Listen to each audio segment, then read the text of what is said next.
आपण सगळे फारच समजूतदार झालो, इतके समजूतदार की आपल्या बरोबर मूर्खपणा कधी होतो हेही आपल्या लक्षात येत नाही.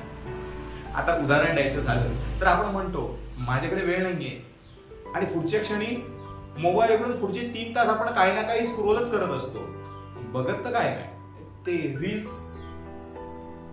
वेळ नाहीये, हा तर फ्री ट्रायल आहे.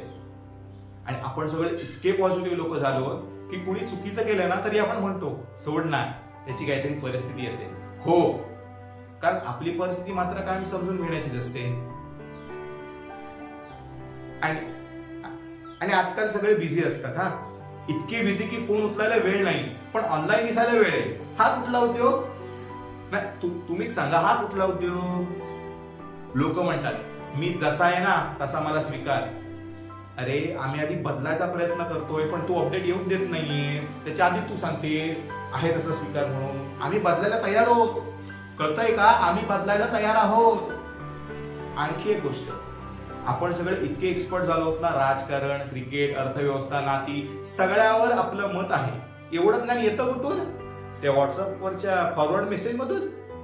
आणि सल्ले, देवाघरचे सल्ले, जे स्वतः आयुष्यात काय करत नाही ते म्हणतात तू हे असं कर, तू हे तसं कर. अरे आधी तू तरी करून दाखव. आणि शेवटचं आपण म्हणतो मला ड्रामा नको, उगाच किटकिट करू नको. पण जिथे ड्रामा नाही, जिथेही किटकिट नाही, तिथेच आपण कंटाळतो.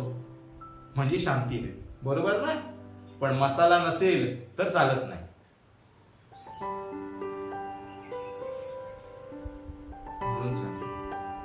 म्हणून सांगतोय आपण फार वाईट नाही, फार चांगलेही नाही.